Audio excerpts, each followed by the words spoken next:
This is a late night Q&A session, and I mean late for me. It's almost midnight here, but since I'm currently not working, I am able to do these, and I figured why not have a little fun with it. And I invited Gabeinfinitywatch to join us. What's up, man? What's going on, brother? I'm not working either, so this is kind of well, I'm unemployed, but you're just off for the summer. You are living the American dream now, sort of. Well, yeah, it's everybody's dream to walk into work one day and tell everybody to go fuck off and walk out. That's the American dream for a lot of people. Flick off their boss, fuck off, and walk out, right? Yep. But we'll get into that in a little bit. Actually, no, let's just. You are not employed anymore. I currently am not employed. I got a couple things lined up, so I'm not too worried. But yeah, no, I've been. It's gonna be about a week and a half. I'll be unemployed. So. But you're looking for something already, right? I got some things lined up. I've been hired at a different place. I'm just waiting. They're waiting for background checks to come back. And I think something I don't have to worry about. I've had super background checks done before, so I have nothing to worry about. Oh, so, yeah, you'll be fine, dude. Yeah. Custom overlay. I'm messing around right now with the this thing, the Hangout toolbox. Are you? Yeah, how does that work? Oh, there we go. Why is it backwards? Just you can flip it around. Where is that?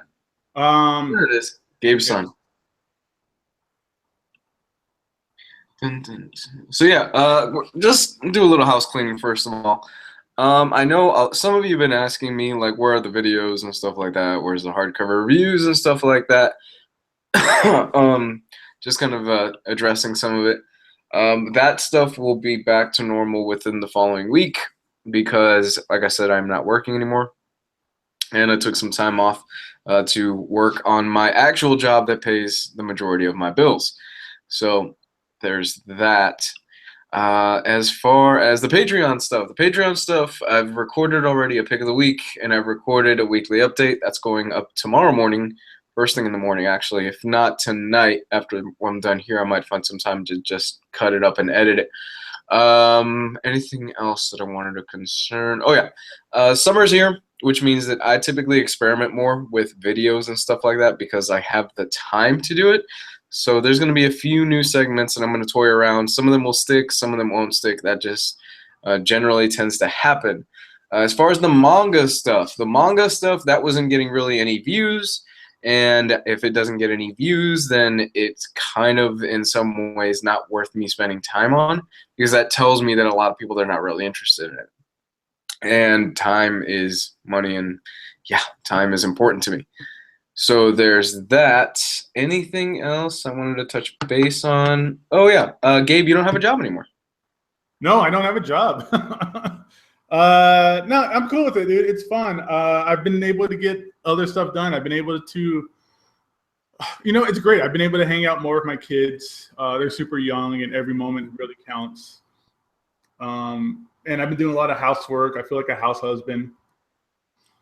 I got gangster tint on my car the other day. My car is super, super dark right now, and it's really scary to drive at night. I think I might have went a little too far.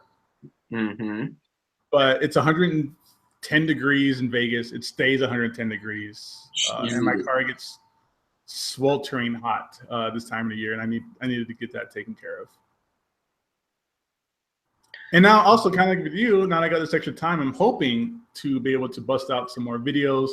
We talked earlier about doing like a 90s, about me doing like a 90s review kind of show. Dude, yeah, I think that would be a hit if every week you put out something from the 90s and you reviewed it. I'm thinking about it. A friend of mine, this dude bought like 30 long boxes. Like he bought like a random ass collection of comics, like 30 long boxes of comics. And of course, I jumped at the chance to go help him dig through it and pull out treasures and stuff like that.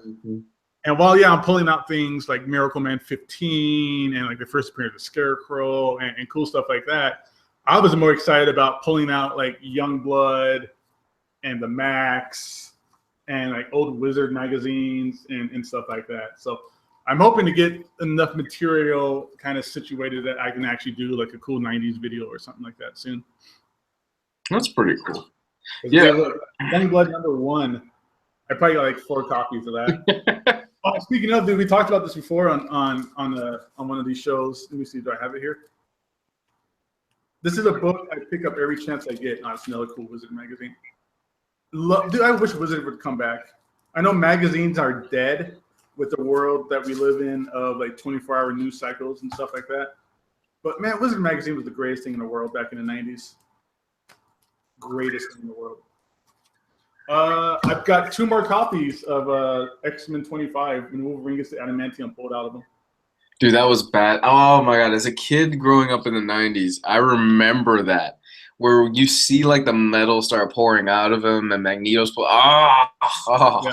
So every time I see that, if I can get it for like a good price, like free, like my friend, he kind of paid me in 90s comics to help him go through these 30 long boxes. I get it every time. I love that book. It's definitely I've never read it, but that cover is so striking. You just see Wolverine basically in pain and Magneto just ripping it out of his chest. No, yeah. So you got Magneto pulling. It's actually a wraparound cover. It's a wraparound? Yeah, it's a wraparound. So you got like, here's the front. Oh, cool. And you got like, you got Magneto taking down Wolverine and everything. Mm-hmm. And up here you got a Gambit hologram cover on this thing. But then, like I said, it's a wraparound cover. So on the back, you got Professor X and Gambit and all the X-Men like going, oh no, poor Wolverine is getting destroyed. Maybe we should do something about this. Yeah. That's so cool. And it was all done. The whole thing was an accident. Like Wolverine just jumped in the middle of Magneto fighting everybody, and it was a big accident. But really? Yeah. So does Magneto liquefy the metal? Because that's what it kind of looks like. He just rips it out. He just rips it out of him, but it comes out like through his pores. So it's like a kind of thing. Yeah. Yeah, see, there's that page right there of it happening. The Cavs are getting swept hard. I'm not a basketball person, so. Whatever. I'm more of a UFC kind of guy. And then another cool 90s stuff I got from my friend, Spawn and Batman. Isn't that where Batman throws the batarang at him and he splits his head in half and he has like the shoestrings around his face? Yeah, so that happened in here, and they kept it going in the Spawn comic later. Yeah, it went on for a good few issues, right?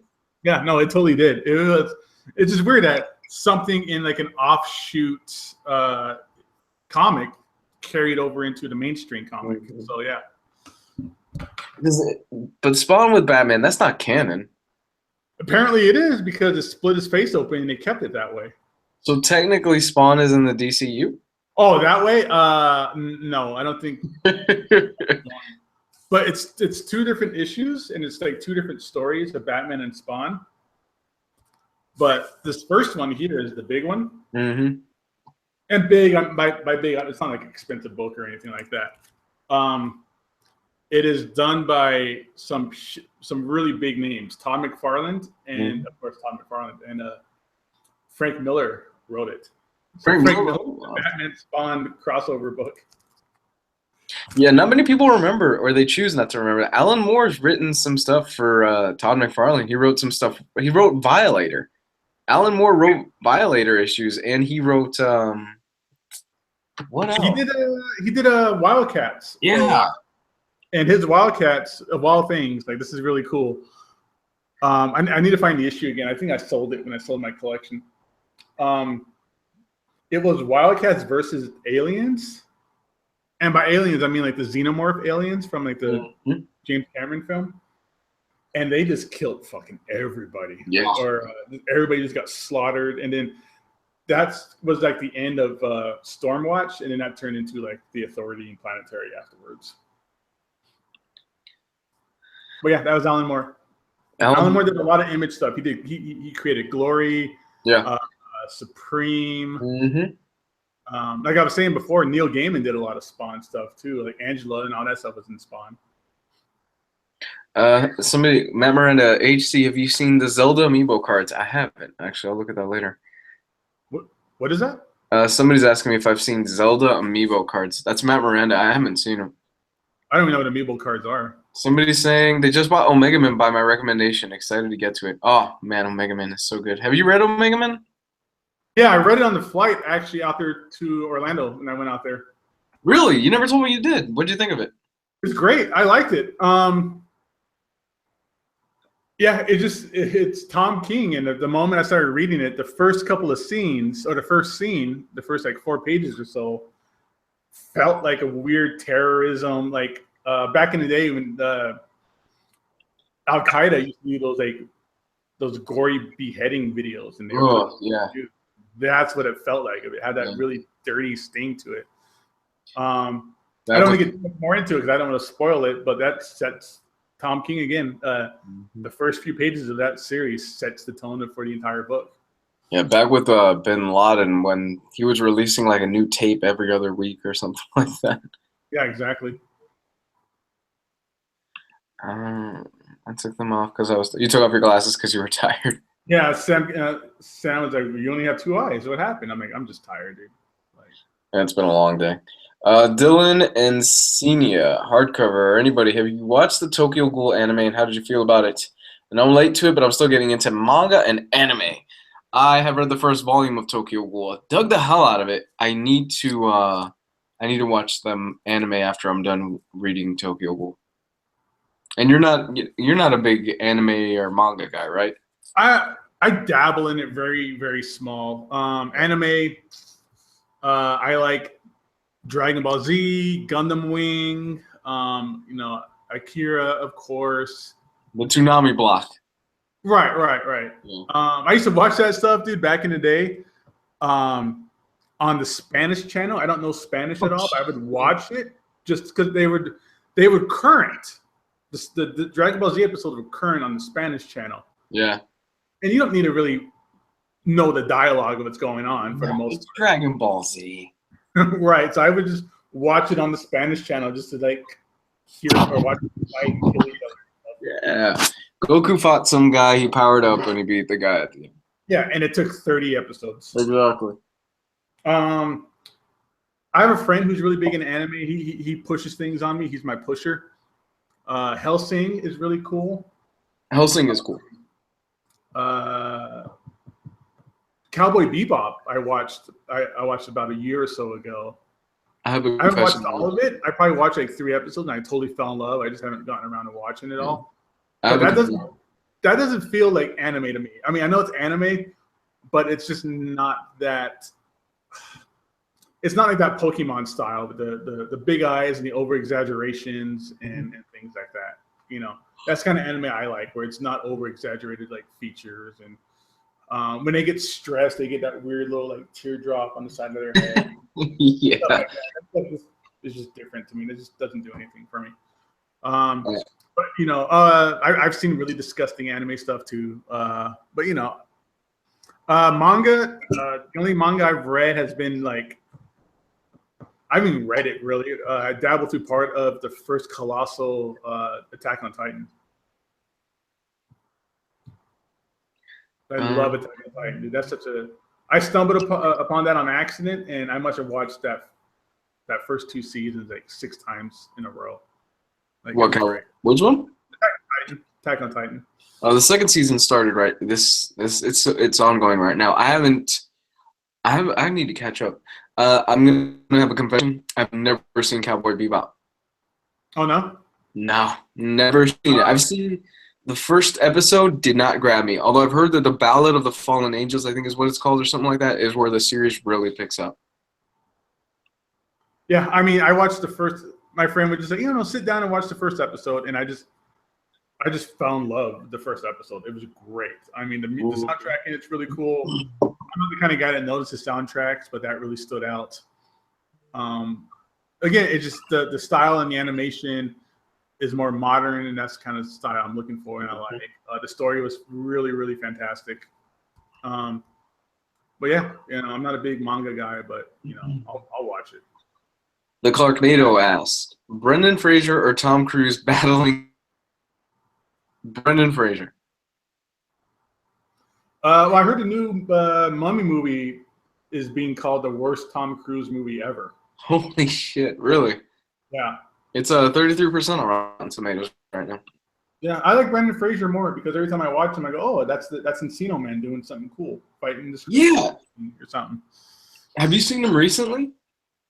Last time I seen him, like he just like let himself go. It seemed like he was just kind of just beat up and fat. Dude, it's not a pretty sight. That is somebody that has went through a lot of shit. Like his ex-wife cleaned him out financially, and he tweaked his back, so he can't really act that much anymore. Ugh. That's too bad because that guy is charming as shit, dude. Like his movies are great, you know.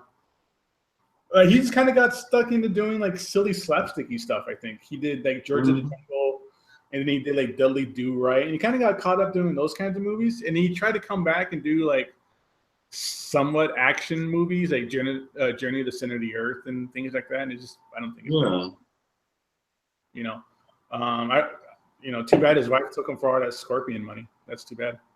Yeah, that's Scorpion money. The movie is worse than Cocktail. I've never seen Cocktail. Cocktail's cool. I remember it being cool. Is that the movie where he shoots pool? No, that's shit. Cocktail, literally, he's a bartender at like a bar. That sounds really boring. What the hell is that one where he's shooting pool? What is it? It's gonna bother me. There you go. Thank you, John P. Color Bunny. Yeah, he's got it. Where he hustles people up. That was Paul Newman in there, I think, too. You know what looks good? This weekend comes out. It comes at night or whatever it's called. Oh, really? I haven't seen anything about that. At night or something like that. That looks really good. There's this website I spent a lot of time on called Hollywood Stock Exchange. And it's basically you buy stock with fake money, like you buy stock in movies. But it's all fake money. It's just you get absolutely nothing out of it other than just like, oh, I bought stock in the Venom movie and it shot up and I got like a billion fake dollars, you know. $1 billion fake dollars. Nice. But it's a good gauge of like, you know, what movies are doing well, what's getting popular and stuff like that. You know, like I bought a bunch of stock in the Tupac movie that's coming out because I think that's going to blow up. Like, I don't think people realize how much Tupac, how influential he was, and how a movie like that's probably going to really blow up, kind of like how Straight Outta Compton did. All Eyes on Me? Yep. That looks good, man. That looks really good. I liked Straight Outta Compton. The actor they got for Tupac looked insanely a lot like Tupac. And they brought back what's-his-face from Suge Knight. The same actor that was Suge Knight and Straight Outta Compton. They brought him back. And you remember a few years ago when they had that Biggie biopic? Yeah. They brought him back for this. That's cool, man. That's good because they got some good actors. I mean, I hope they got the same guy that played Snoop. Hopefully he's in this movie too. I'm not sure. So they basically got a Dr. Dre shirt going on right now. Yeah, the guy that plays Tupac looks like Tupac, but he can't rap for shit. So they had to get like a body double to do the rapping or something. Really? Yeah, if I remember right, they just found that guy. Like he just walks up and down Hollywood Boulevard, just taking pictures like he's Tupac kind of thing. Oh shit. Yeah. Like he looks like he can act, but he just can't rap for shit. Like I guess they had to like teach him how to rap or get somebody else to do the rapping parts or something. Thoughts on Batman number 24? Will it last? Spoiled that shit. I haven't read Batman 24. Have you? I got it today. Have you spoiled it for yourself? Do you know what happens? Dude, it was spoiled for me yesterday. Like Entertainment Weekly just spoiled it like in the headlines. Hold on. I won't spoil it for anybody else. I don't care personally, so I'm just gonna take a look real quick what the spoiler is. I don't think it's gonna happen. I think it's a tease or something. It's completely to me, kind of out of character. I won't go into detail if it'll last or not. I don't think it's even going to start. You don't think it's going to last? No, I don't think it's even going to pick up past this issue, I think. Oh, wow, really? I think it's just, with it being a cliffhanger like that, I just think it's I don't know. It's out of character for me. I don't think it's going to go anywhere. And I bought an issue just because I think it's cute. Oh, shit. Cuteness behind it and stuff, but I don't think it's yeah, gonna this shit ain't gonna last. Yeah. No, that's not gonna last. It's cool. I actually kind of dig it, but it's not gonna last. DC's not gonna let that last. And you know where they're gonna head with that? Somebody's gonna die. They're gonna head that way. They're gonna have to. Yeah, they're gonna do something to kind of pull it out. You know, a last minute twist or something's gonna happen. Yeah, like I don't know, like what's like Condiment Man or something like that is gonna ruin it. I forgot the guy's name.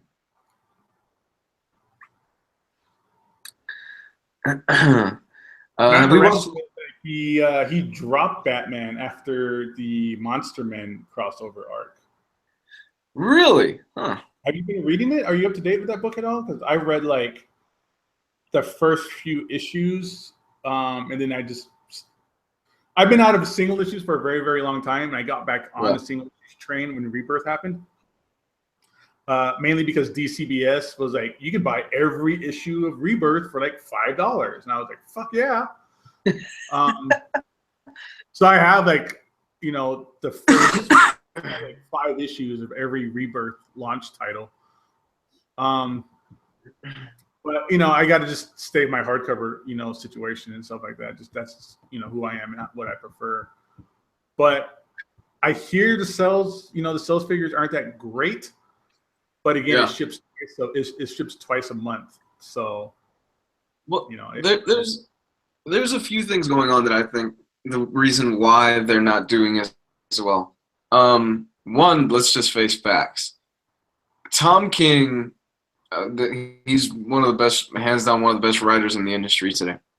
But unfortunately, he's also coming off of Scott Snyder's goddamn run on the Batman, which for a lot of people this generation, that is their run. That is their defining run of Batman. You know, New 52 came out, I want to say 6 years ago, 7 years ago, and that brought in a lot of people into comics. And for a lot of people that are just starting to read comics and stuff like that, when they go, hey, where can I start reading Batman? 9 times out of 10, where you're going to tell them to start is Court of Owls. Like Court of Owls will be in that top 5 list of where you tell somebody, look, you're going to want to read this story of Batman, and then you're going to want to continue on from there. Because, one, it's accessible. It's pretty easy. And, yeah, you also have, you know, your standout titles, your Batman Year One, your Dark Knight Returns, things like that. But if you want a really modern-day take on Batman, Court of Owls really is it.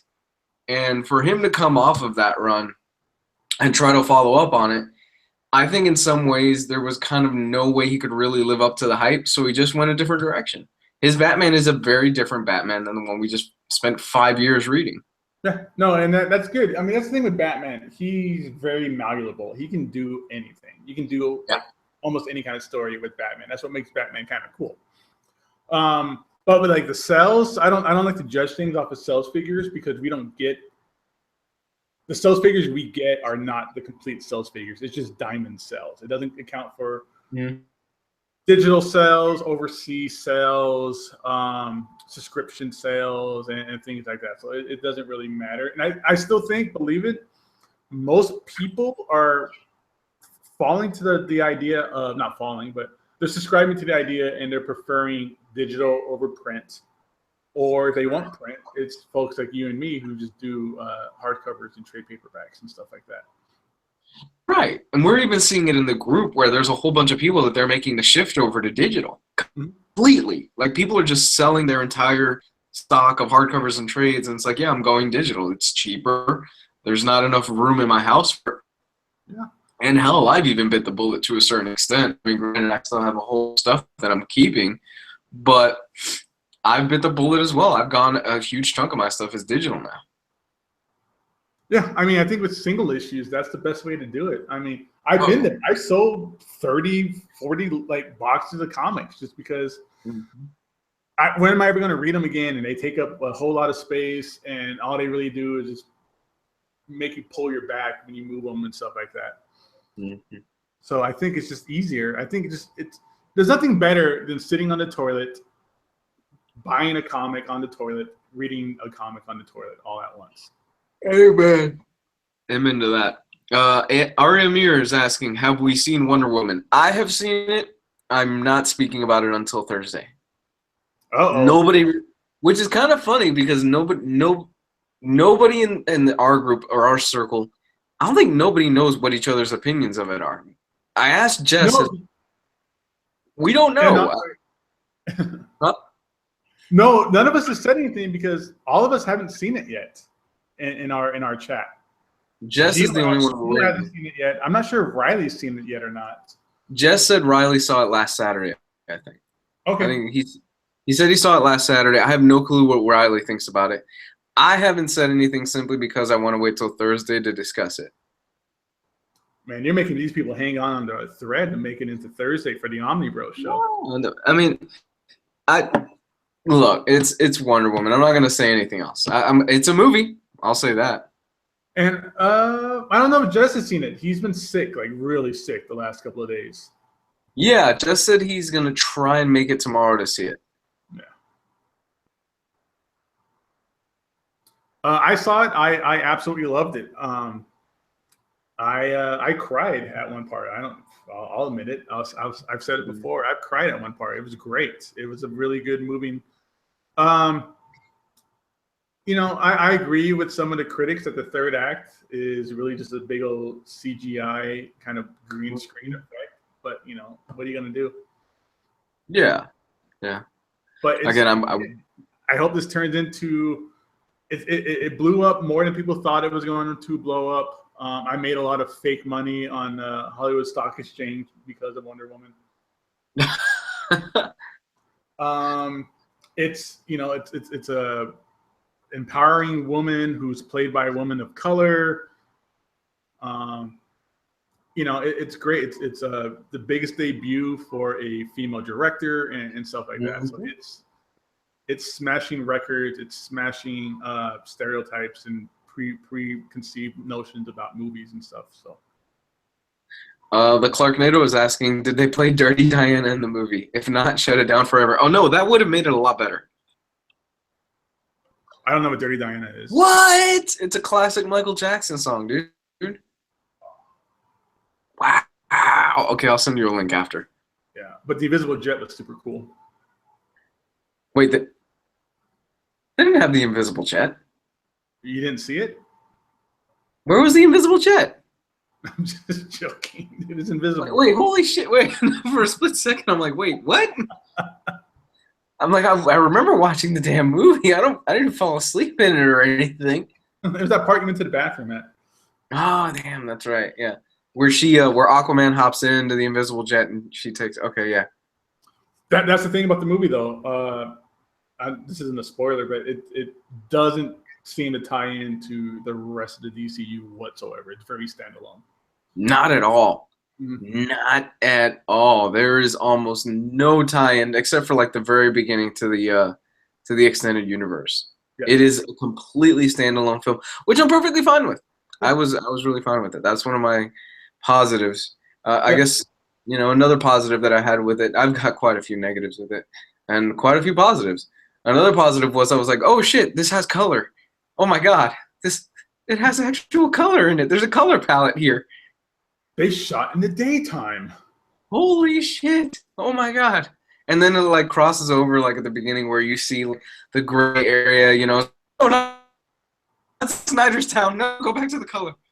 Yeah, once they got to like London and it was all dreary. Oh, yeah.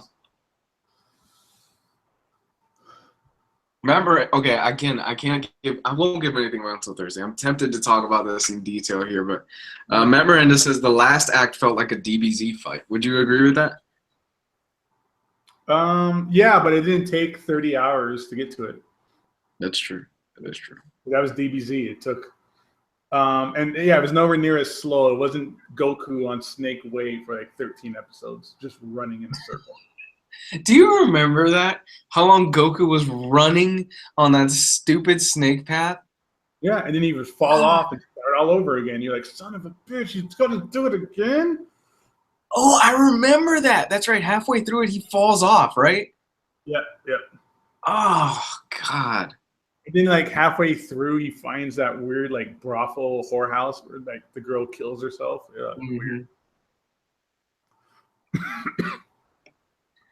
A 4-man Omnibro show? I don't think. No, I'm pretty sure this week isn't a 4-man. I think it's just a standard one. Yeah. Yeah, Gio and I, we're on the bench. We're the second string.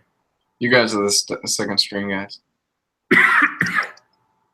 I want a Suge Knight Vanilla Ice scene on the balcony. Yes, bring him off the balcony and make him sign over all the rights to Ice. That would be fantastic. You know he's in jail, right? Vanilla Ice? Suge Knight. Oh, yeah. He's facing a lot of charge. Like, he's going away for a while. You ran somebody over in this pickup truck. Yeah. He played football for UNLV out here in Vegas. Did he really? Mm-hmm. And then that didn't work out, and then he became a bodyguard, and then that's when he became like a record mogul. Weird. Those dots don't connect very well, but that's how it happened. And Tupac was killed out here. He was killed not too, like a little bit off the strip, like in this like back alley, dirty street. Really? Yeah. Filler DBZ episodes were the worst, but Piccolo and Goku getting licenses was classic. Oh, that was a classic episode. But yeah, jumping back into the whole Batman 24 thing. At this point, nothing really shocks me. I think it's pretty cool though. Do I think it'll last? Hell no. Hell no. I mean, it's way out of character. I don't. That doesn't. It's not even in the ballpark of the character.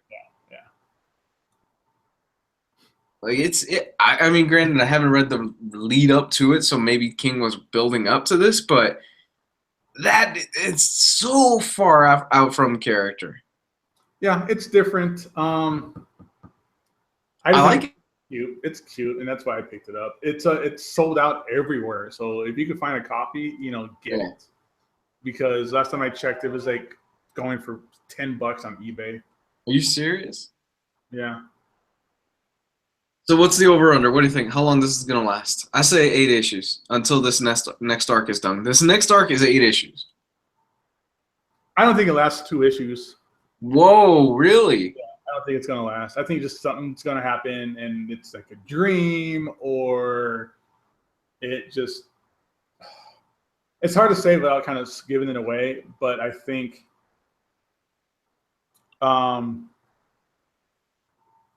I just think it's going to be dead in the water. I think it's just going to be like, oh, here's this thing, and then they just never go anywhere with it.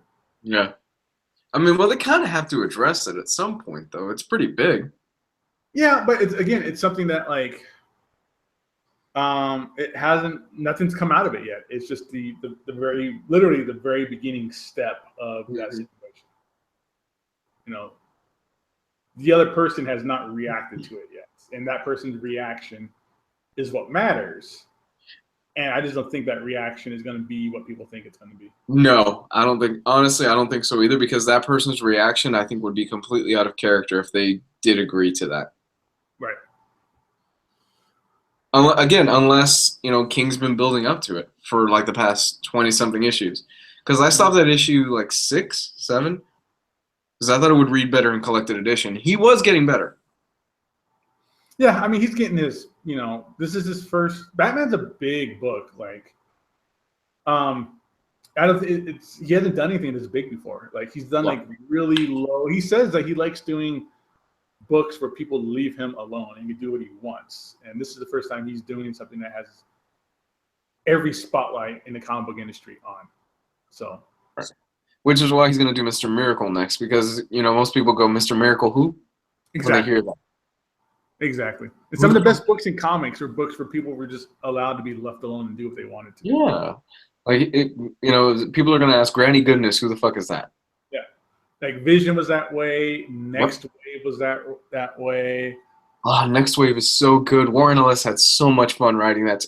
Guys, if you have not read Nextwave, it is one of the most hilarious books that I've ever read. It is so much damn fun.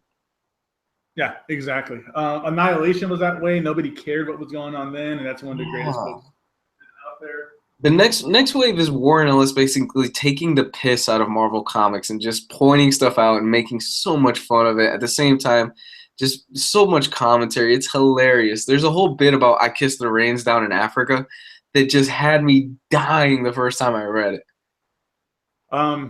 There's that part where Monica Rambeau was talking about how she was a leader of the Avengers, and they're like, "No, you weren't." And they're just Captain America telling her to go get her a sandwich and stuff, like. Or Machine Man talking to the Celestials, and they're all just calling him a loser and like doing the whole L on their forehead and stuff. God, I love that book so damn much. You know what? That'll be a review I need. I really need to cover Nextwave. That's such a fun and underrated book, man. What's the main villain's name? He feels no pain. I forgot. It's been years since I've read that series.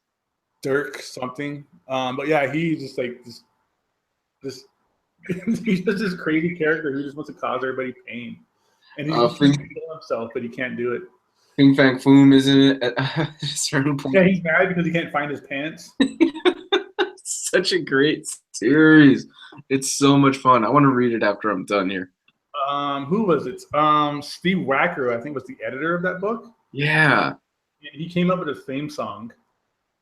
The theme song that would show up at the beginning of every issue, right? Yeah, but he actually put it to music and like sang it and everything like that. Somebody's asking, should they get Mr. No Lock guy? Should I get Uncanny X-Force or Lock and Key? That's a really tough choice.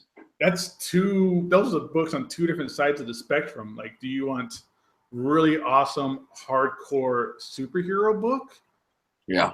Or do you want like supernatural haunted house, that kind of book? That's really difficult. They're both great series. I'm gonna say Lock and Key. I was gonna say that too, just because you can still find them in hardcover, and they're beautiful, beautiful hardcovers. Yeah, the master editions. Yeah, the master editions, or even just the regular hardcovers are really nice, except for like one randomly doesn't have the ribbon in it. Was that the fifth one? I want to say third or something like that. And I talked to the guy at IDW who runs that department, who does all that stuff. Mm-hmm. And he was like, "Yeah, I don't know how that happened. Usually the printer will call us and try to get them to upgrade stuff. Like they always call and say, hey, a couple more dollars, you can do this kind of stuff." And they never mentioned the ribbon until they totally forgot about it. But no, that's a great book. It's self-contained. What is it? 6 hardcovers, I think it is. Yeah. It's 6 hardcovers. It's 6 hardcovers. It's done. Uncanny X-Force. It's one of the best Rick Remender books you're going to read, like mainstream Rick Remender books. One of the best X-Men books. Yeah, one of the best X-Men books, probably in the last decade. But the problem with it is, I feel like you kind of have to read like the stuff before it. Yeah. And continue with it afterwards to not enjoy it, but it just, to continue like with the characters and the story and the outcomes and stuff like that. It's more dedicate yourself more to Uncanny X-Force than Lock and Key. I would say you at least have to have a general knowledge of the Age of Apocalypse and Grant Morrison's run. A lot of Grant Morrison's run. Well, because wasn't it at the end though?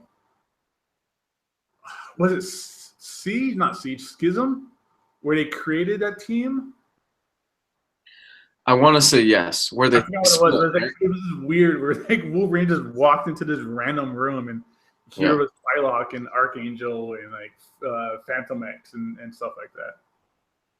Yeah, because Scott Summers was like, "Look, we want to shut down. We can't have X-Force going on and all this other stuff. And Wolverine's like, all right, boss, I got you. And then he turns his back around and he's like, yeah, we're not shutting this shit down. Yeah, that's right. Because Scott, all of a sudden, even though it's his idea to make the Kill Squad X-Force, goes, yeah, that was a bad idea. You shouldn't do that. That was very naughty of you.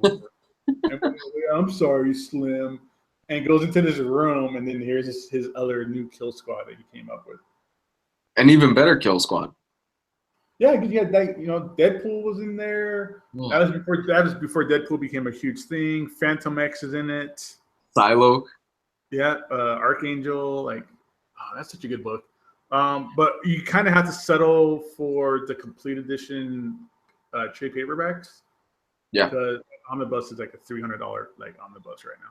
The hardcovers are hard to come by. Yeah, the little hardcovers. Yeah, I have I didn't upgrade to the omnibus, but I have the little hardcovers, and every few months I kind of like flip through one randomly. I'm like, oh yeah, that was great. Oh, that was a badass moment. Yeah, no, I pre-ordered that omnibus, so I've had that thing since it came out. What did I pick up? I bought some. Oh, I bought moonshine today. Alcohol moonshine? No, the Brian Azzarello book. Oh, okay. I was like, man, you just drinking out of like a glass jar? No, man. Although I've had almond moonshine, and that shit is great.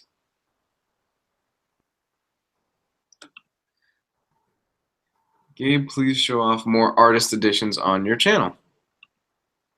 Yeah, no, I totally will. I'm glad people like it. I love artist editions. They're so cool. For people who don't know, artist editions are literally colored scans of original art. So it's black and white, but it's colored scans. So you can see the white out. You can see all the original handwritten notes that people did on it. The Jack Kirby ones are pretty cool because you can see where Vince Colletta erased Jack Kirby artwork and stuff. The guy's a piece of shit. Basically, if you've never had an artist edition, it's the closest thing you'll get to actually owning an original piece of art. And they are expensive as hell, and they take up a lot of space. They're huge, dude. They're massive, massive pieces of work. I'll put one out just real quick. I got the David Mazzucchelli Daredevil. Mm-hmm. So these things are printed to size, so they're really big books. So it makes them about 11 by 17 size pages, and it's all original artwork. And yeah, like you were saying, this is as close as you're going to get to getting this kind of original artwork, because these things, the original artwork for comics, I own a bunch of original art myself, but these ones are like thousands and thousands of dollars a piece if you were to try and buy these pieces of artwork. If you can even find it, because they're literally one of a kind. It's the actual paper that David Mazzucchelli, Jack Kirby, Sal Buscema, whomever spent hours and hours slaving over, and it's a colored scan of that kind of stuff. So it's really cool. Mm-hmm. But they're big books. Like, these things are massive. Unwieldy so. What is going on? All these people talking about the basketball game tonight. Weird.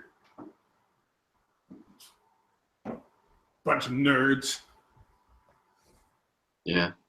I've never been into basketball or anything like that. It's just, I've never found it appealing. It's the finals. Is that what it is? Yeah. I've always been more of a competitor. I'm going to go to a bar tomorrow morning and watch the testimony. Are you going to the bar to watch it? Yeah, I mean, I don't know where else I'm going to find it. I don't have cable, and then every bar in town has TVs and stuff. So is that tomorrow? Yeah. Is it tomorrow? Or is it Thursday? Or is it Friday? No, it's Thursday. Tomorrow at 7 a.m. my time. Oh, shit. Wow. That's going to get interesting.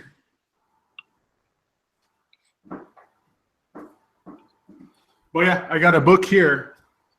It's called The Thin Black Line. Okay. And it's a work biography of Vince Colletta. Ooh. And Vince Colletta was Jack Kirby's inker for a very, very long time. And it's cool because it has artwork comparison of what Jack Kirby drew versus what he inked, and you could see how he erased Jack Kirby's artwork, or Kirby would draw like a bunch of trees or people in the background. And Vince Colletta was, known for being a fast artist. That's why he got so much work as an inker. So in the sake of getting the job done quickly, he would just like ink over like the extra backgrounds or the extra people, trees, stuff like that. I imagine Kirby would be pissed when he saw that. Oh yeah. But what are you gonna do? It's done and over with, right? Yeah, like it's not like it was back. It's not like it is today, where you could just kind of Photoshop it. That page was done and the artist moved on, because it's like, yeah, I could go back and try and fix it or correct it or whatever it is, but I don't have the time. Yeah, it's not like today where a lot of times artists just kind of scan it and email it to the inker. Back then it was literally like they did the pencils on a big sheet of paper, and then they would like FedEx or mail that to the artist, the inker, and he would physically ink over the same paper. So there's one piece of artwork.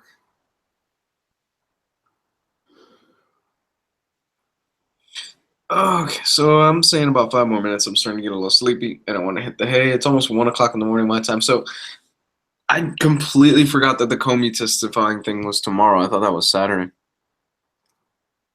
Yeah, no, it's tomorrow. It's gonna be interesting.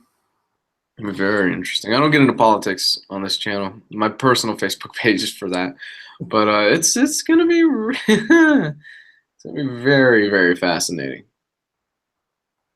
I don't think they're gonna peg him with anything. We'll see what happens.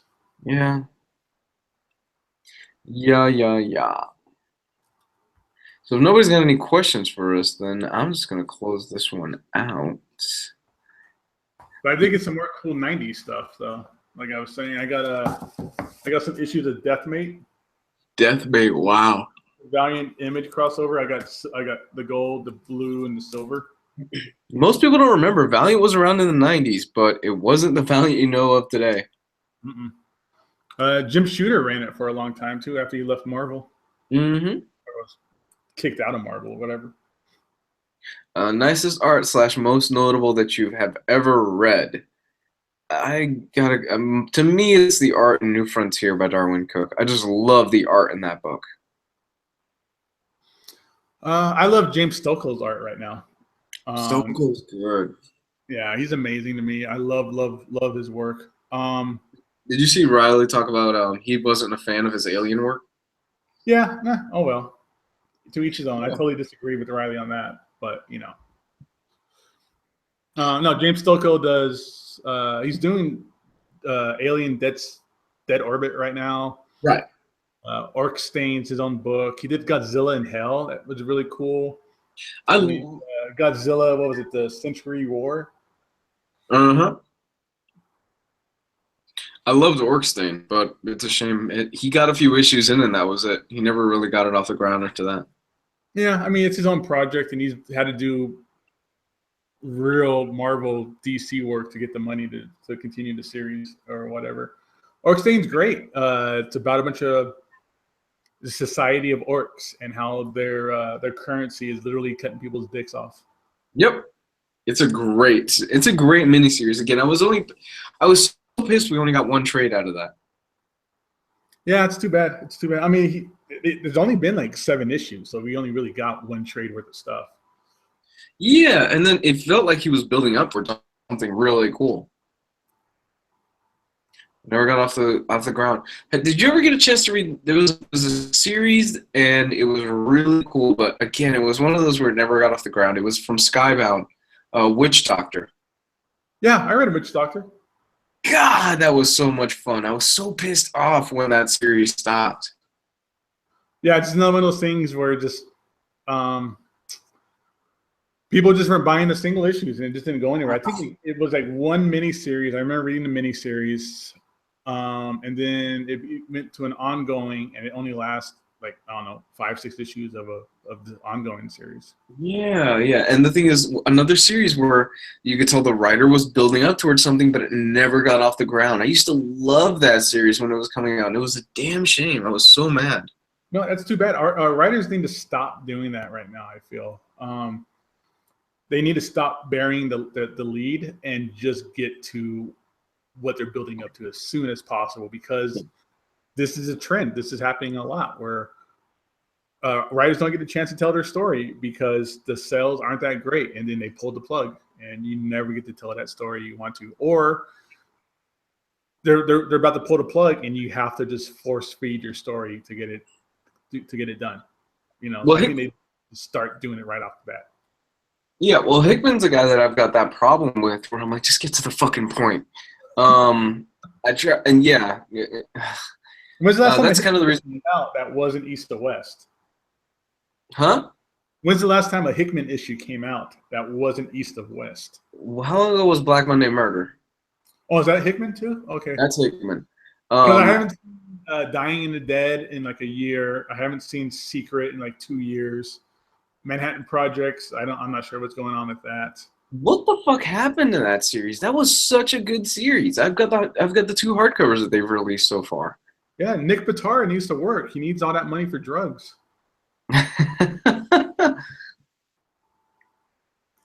Like Manhattan Projects was great. But Hickman, I've just got a problem with it where I'm like, God damn it, get to the fucking story. Yeah. Where it pisses me off every single time. He's great once he gets the ball rolling, but to get to the point where the ball is rolling, it pisses me off. That's kind of the reason why I like the East of West, because I was like, all right, he finally learned. Get to the fucking story and get it rolling. Because East of West picks up within the 2nd and 3rd issue. The ball is going, and you know where, and you have a sense of, all right, this is where this is going. God damn it, that pisses me off so much. I was trying to slog through Black Monday Murders. I could not get through the first fucking issue of that shit. I fell asleep reading it. Oh, dude. I haven't read East of West at all. East of West is good. I have the first hardcover. I bought it the day it came out because I kept hearing good things about it and just never opened it up yet. Mm-hmm. I barely know what the story is about. I just know it has something to do with the 4 Horsemen of the Apocalypse in the Old West, and that's all I really know. East of West, along with Manhattan Projects, are probably the best things he's working on right now. I don't know what happened to Manhattan Projects. I'm still waiting for more issues because I enjoyed the fuck out of that series. I think it's brilliant. But he hasn't put one out. I think it's been a while. Yeah. I loved that Dying in the Dead. That was a really good story, but I think only like 3 issues that came out for it. Remember S.H.I.E.L.D.? Remember that? Yeah. They've been saying forever that last script is turned in, and they're waiting for Dustin Weaver to do it. But I think Dustin Weaver is just doing other work or something. I think he needs only like 2 more issues. Yeah, apparently it's all done. But that was a beautiful story. That was the coolest stuff I've ever seen. Yep. With what he did with that, and the whole like this isn't the way the world ends kind of information they kept giving you. It was great. Right. It just stopped out of nowhere. You got like one hardcover that has like 4 issues in it or something. Yeah. Incorporating like Nikola Tesla and Leonardo da Vinci and all, just brilliant series. Lasted like 4 or 5 issues, and then yeah, that was a good series. Maybe Hickman's a guy where he can't close. No, he can close. I just don't know what's going on with that. I don't know what's up with that book. I mean, okay, see what he did with like Secret Wars, which is like the last good event that Marvel's done, and even just like even before that, like Fear itself was not my thing. No, I take it back. He can't close. He closed Secret Wars, and that was good. Yeah, he closed the Fantastic Four. Was great. His Fantastic Four run closed really well. That was good. His other books he did before he became Jonathan Hickman, like his other image stories that he actually drew, like Nightly News and stuff like that, are really fantastic too. Those things get no love. They get no mention in like any circles anymore. I have the Nightly News trade. I haven't read it yet. That stuff's great, and he drew it. He's a beautiful artist. Yeah, he's a graphic designer by trade. Mm-hmm. People don't realize that, but like I said, I was trying to slog through Black Monday Murders, and God damn it, I could not get through the first fucking issues because I laid on the couch thinking, all right, cool. Book fell on my face, and I woke up like 30 minutes later, like, what the fuck happened? I Cuban Groove on the chats. He's going to read the Daredevil omnibus. Should he read anything before it? He should be fine. No, you're good, dude. Just jump into it. Yeah, you don't want to read anything before Miller. Miller just changes that character and just totally turns the tables and flips the scripts and everything. It's going to be a completely different experience if you try to read something before it. Yeah, he should be completely fine. You don't have to worry about it, man. The only thing I'm going to say is he reading the companion omnibus or the regular omnibus? Because if he's reading the regular omnibus, the first few issues Frank Miller did not write. He did the art on it. He later gets writing duties, and that's when it takes off. Yeah, that's some good stuff. I prefer, imagine this, I prefer 90s Frank Miller when he was doing Sin City compared to his artwork he did in Daredevil. Wow, really? Well, Sin City is just gorgeous. Yeah. The Big Damn, like, the art is gorgeous in that series. And the compendium on the bus has, like, a lot of other artists on it. Like that David Mazzucchelli artist edition I have is in that compendium. Mm-hmm. I think even like John Romita Jr. stuff is on there with them too and stuff like that. So you get a lot of cool different artwork in there, but it changes Daredevil forever, honestly. The companion omnibus has shit. I'm trying to remember. I have one right here. Has Born Again. Shit. I'm blanking on him right now. Man with No Fear. And I forgot some of the other small numbers that are in there. Daredevil, Love and War, and some Peter Parker Spectacular Spider-Man issues. Right. And those Peter Parker Spectacular Spider-Man issues are pretty fun. I read them. Yeah. Yeah, the Man Without Fear is the John Romita Jr. art that was kind of the basis of the first season of the Netflix series. Mm-hmm. Speaking of Cuban food, the Cuban Groove, I'm really tired. What did you think about Cuban sandwiches, man? I saw you went out the other night and you had to get one. Yeah, I went to 2 different restaurants yesterday looking for Cuban sandwiches. The one by my house was sold out. What? Which is really embarrassing because they had a sign and it was written in Spanish. And I was like, I think that sign might mean something bad. So I had to like Google it on my phone because I don't read Spanish. Yeah. And then I had to go to a different Cuban place that was on the Strip, but like the far end ghetto side of the Strip. Yeah. How was it? Like right there. It's right there by the Pawn Stars pawn shop. Mm-hmm. And it was good. I liked it. I don't know. It was all right. It wasn't like that one you got us before. So I really want to try this other place by my house. I want to get there before they sell out or something. And the thing is, by the time I had gotten it to you, it wasn't even as warm as it was like, yep. Because drive halfway across town and bring it to us. Yeah, I mean, this one didn't have like the mayonnaise and mustard on it. It was just packets that you were supposed to put on yourself. Oh, no. That's not the real deal, man. No, you got gypped on that. That is not the real deal for a Cuban sandwich. Yeah, and I didn't realize it until after I ate it, and I looked in the bag. I was like, oh, yeah, there's mayonnaise and mustard supposed to be on this. That's weird. Oh, God, you guys got robbed. No. Again, next time you come down here, we will go to that restaurant, and we will eat there in person so you get it fresh, dude. Oh. Yeah. No, I'm down, dude. I'm down.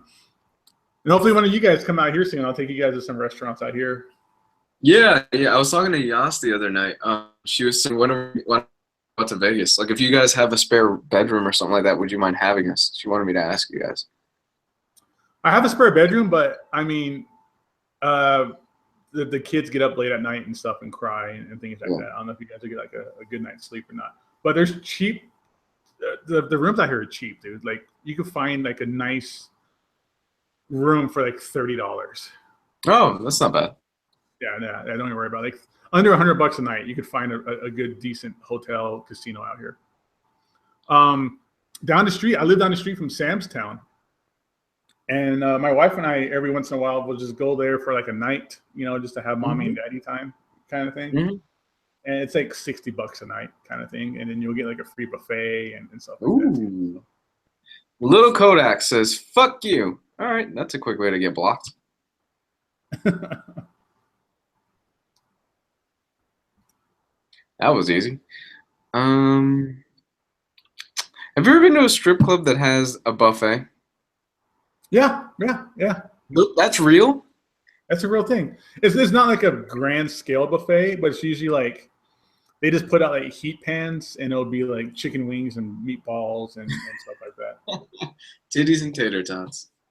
Yeah, I'd say, you go get a bunch of like hot sauce on your fingertips and you touch tits. That sounds dangerous. Asking. I have one last question, and then I will leave you guys alone. Is Batman: The Dark Knight Returns as good as everyone says? Old Batman does not sound very appealing. Well, first off, ask all the questions you want. That's what we're here for. Don't think you're bothering us. And two, yes, Dark Knight Returns is one of the pillars of comic books. Like, if it wasn't for Dark Knight Returns, like I said, it's a pillar. It's holding up the industry. If it wasn't for Dark Knight Returns, this industry probably would have died a long time ago. Yeah. Oh, yeah. Dark Knight Returns is a seminal work. It's very important. It's also, it was a very bad thing for the industry because that took it down the industry. That took the industry down the direction where it was like, oh, we can have these superheroes be super violent and super dark and stuff like that. Right. And, I don't want to hype it up too much because nothing really lives up to the hype that you build up for yourself hearing other people talk about it. But it's an essential read. I don't know about your I don't know how plugged in you are to the other schools in your district or whatever, Luis, or anybody else out there. But out here, a lot of the colleges have comic book classes, like graphic novel classes.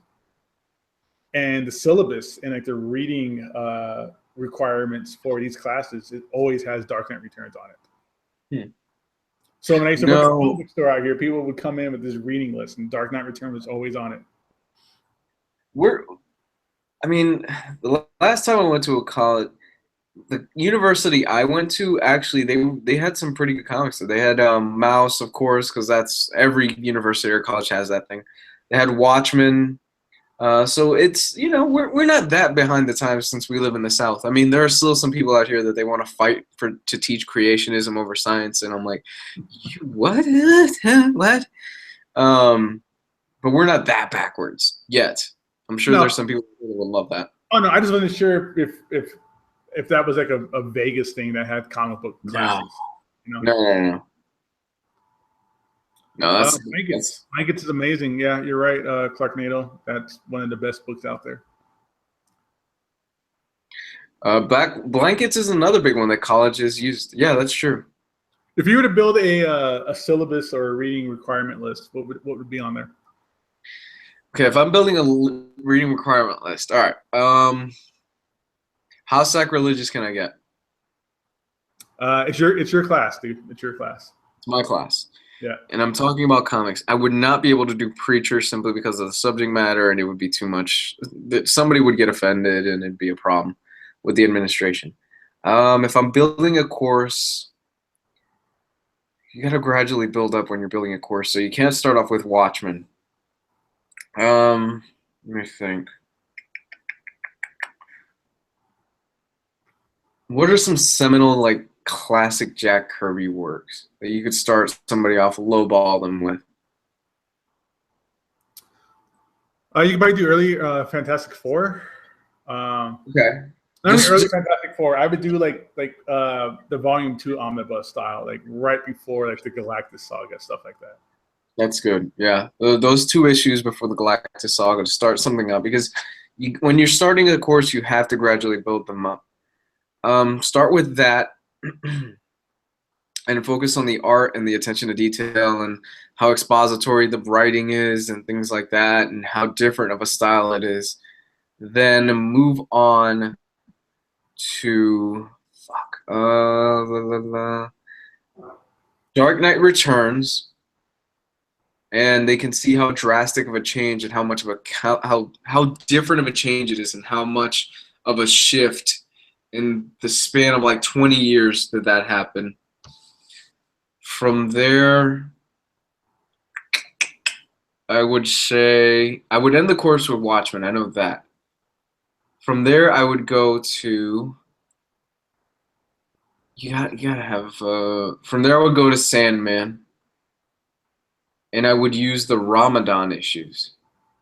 Cause have you ever read Sandman, the full thing? No. I've made it to like the second trade, and that's about it. Oh, the Ramadan issues are brilliant. I would do the Ramadan issues in Sandman, and I would do the Midsummer Night's Dream issues in Sandman because it's just insanely brilliant stuff. And then from there, that's probably, it's actually kind of hard. From there, I'd jump to V for Vendetta. Especially with the political climate right now. That'd be interesting to talk about. And then I would end the course with Watch. That sounds fun. It's kind of a little bit all over the place timeline-wise, but you get a bit of a sample of like everything. I would go, I like the idea of you going with Jack Kirby. I would go a little bit earlier. I would go Golden Age. Ooh, Golden Age Superman. I wouldn't even do that. I would do like Golden Age Captain Marvel, like the C.C. Beck, Big Red Cheese Captain Marvel. Move on to Silver Age stuff like Jack Kirby, Fantastic Four. I would do some Bronze Age. What would I do for Bronze Age stuff? Damn. Probably something like, oh no, you know what? Honestly, I would take it back a little bit more. I would do EC comic stuff too, like comics, like before the Comics Code stuff, things like that. I have a book back here called The 10-Cent Plague that talked all about how those horror books and what they did and how that changed the industry. And then like Frederick Wertham, I would find copies of the Frederick Wertham's Seduction of the Innocents and make people read that. I didn't think of that. Yeah, we would have to cover that. Yeah, I think that's important. I would love to find like an original print of that book, but I'm pretty sure they're hard to find. They're probably really expensive. But that's just a piece of American history, not just comic book history as well. I would definitely put Mouse in there because we talked about that's just one of those books that's just kind of like a required reading. Dark Knight Returns. And then I would do things like that would show what comic books can really do and how it's not all just superhero stuff. Mm-hmm. So I would do things like Joe the Barbarian, Day Tripper. Political climate stuff, I like that idea, and I would have to throw in Transmetropolitan. Yeah. Early Mirage Ninja Turtles. Watchmen. And then I think I would end it with something fun and do like random ass 90s goofball stuff like Youngblood or Spawn or Savage Dragon, stuff like that. Get into some 90s goodness. Yes. Which, by the way, I know we talked about it in the chat, but that Image documentary was. Oh no, that Image documentary is required like watching. If no one's seen that right now, there's some required. We talked about required reading, but it's some required watching as well. Image documentary called Image Revolutions on Amazon Prime. You can watch it for free. That's required reading. I forgot the name of it, but there's a Bill Finger documentary that just recently came out on Hulu that's also required watching. But no, I mean, that Image Revolution thing is one of my favorite things ever because as fun as it is for people to make fun of 90s comics and stuff like that, and it's I feel a lot of that comes from just ignorance and people not knowing or experiencing it or having their own kind of bias towards it because they grew up reading comics in the 70s. It just shows what happens with when the people get fed up and they quit their jobs, coincidentally, and start their own thing. Yeah. And creative rights. That was all creative rights. If it wasn't for that, you wouldn't get people like Jack Kirby getting his artwork back or Bill Finger getting credit anymore or starting to get credit today, things like that. That all really kind of came to light with Rob Liefeld creating Image. Mm-hmm. I just blocked a flat earther. Yeah, I saw that stuff. I was reading it. I was like, that's whatever. You attract some weird people sometimes. Yeah, you really do. You track. Hey, I've heard some stories of some YouTubers, like some more popular YouTubers, where they've had people just show up randomly to Like, and show Brandon leader of the house, like if they were gonna stay there with bags and stuff. Wow, that's scary, dude. That is scary. That's very creepy. Nobody do that, please, because I guarantee you'll close the door on your face. I guarantee I would shoot you. I promise I would shoot somebody. Coming unannounced, dude. I got 2 kids. Yeah. We have standard, so. All right, guys. I'm gonna go ahead and end this one. Thank you for joining us once again. Gabe, where can they find you? Hey, everybody can find me here on YouTube. Smash that like button, smash that subscribe button on my channel, Gabeinfinitywatch. You can check me out on Gabeinfinitywatch as well on YouTube, Twitter, and Instagram. So hit me up. And don't come to my house. Yeah, don't do that. You were gonna put up. I'm still waiting for you to put 20-year panel, man. I was really wanting to see that because I didn't get a chance to sit through it. I just put it up. I put it up earlier today. Did you? Okay, I'll take a look at that after I'm done here. Cool. I just didn't post it in the boards because I just don't feel like. Sometimes I feel like I'm spamming the boards if I just post up just video links to my channel, you know. So I don't post a lot of stuff on there anymore. Or this is not my channel stuff, you know.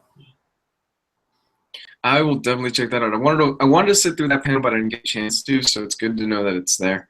Guys, you can find me here if this is the first time checking out this channel. Subscribe, hit the like button, and all that good stuff. You can follow me on Facebook, Twitter. It's in the description, and Patreon is found in the description as well. It's how I'm able to do this, and I'm getting the ball rolling on a bunch of stuff. So if you haven't, check that out, and I will speak with you sometime this week. Bye. Bye, everybody. Thanks a lot for showing up. You could be anywhere in the world today, but you decided to hang out with us, and that's cool. Amen. Bye.